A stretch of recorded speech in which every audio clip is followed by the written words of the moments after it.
ओम बिरला ने आज 3 और विपक्षी सांसदों को निलंबित कर दिया।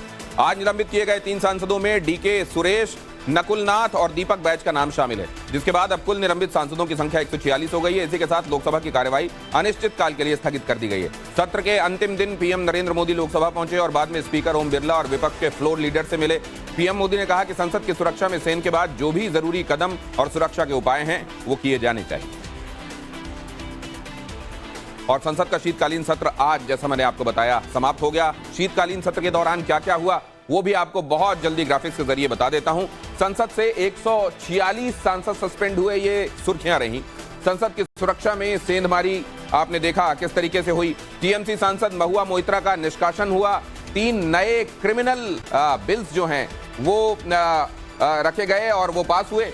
जेएनके आरक्षण और पुनर्गठन संशोधन बिल इसमें सामने आया। Central university amendment bill 2023 CEC और ईसी की नियुक्ति से जुड़ा हुआ बिल भी इस सत्र के दौरान आपने देखा। और हिमाचल प्रदेश में गोबर के बाद अब दूध पॉलिटिक्स शुरू हो गई।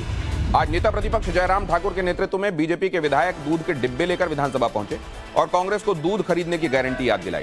इस दौरान भारतीय जनता पार्टी विधायक 100 रुपए में दूध बेचते हुए नजर आए। बीजेपी का आरोप है कि कांग्रेस ने चुनाव के दौरान कहा था कि प्रदेश में गाय का दूध 80 रुपए किलो और भैंस का 100 रुपए किलो खरीदा जाएगा। साथ ही हर घर से 10 लीटर दूध खरीदने का वादा किया था, लेकिन अभी तक सरकार ने वो गारंटी निभाना शुरू नहीं किया है। इजराइल का विनाशक खेल, हमास की आतंकी साजिश फेल, कैसे आगे आप देखेंगे। पहले देखिए संसद की सुरक्षा में सेंधमारी की अब किस एजेंसी के पास सुरक्षा की और जांच की जिम्मेदारी। सरकार और विपक्ष के बीच घमासान जारी है। सांसदों के निलंबन के खिलाफ आज संसद से विजय चौक तक विपक्ष ने मार्च निकाला। वहीं उपराष्ट्रपति के अपमान को लेकर बीजेपी ने जंतर मंतर पर प्रदर्शन किया। वहीं संसद की सुरक्षा में सेंधमारी की जांच गृह मंत्रालय ने दिल्ली पुलिस की जगह सीआईएसएफ को सौंप दी है।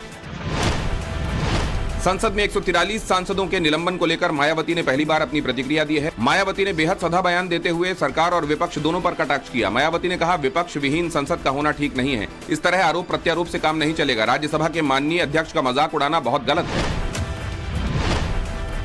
उत्तराखंड में जल्द यूनिफॉर्म सिविल कोड लागू हो सकता है। सीएम पुष्कर सिंह धामी ने कहा है कि यूसीसी कमेटी अगले महीने सरकार को अपनी रिपोर्ट देगी, जिसके बाद हम इसे लागू करने की दिशा में आगे बढ़ेंगे। उत्तराखंड विधानसभा चुनाव से पहले पुष्कर सिंह धामी ने कहा था कि जल्द ही प्रदेश में यूसीसी लागू होगा। इसे लेकर चुनाव समाप्त होते ही कमेटी गठित की गई थी, जिसको रिटायर्ड जस्टिस रंजना प्रकाश देसाई की अध्यक्षता में गठित किया गया था।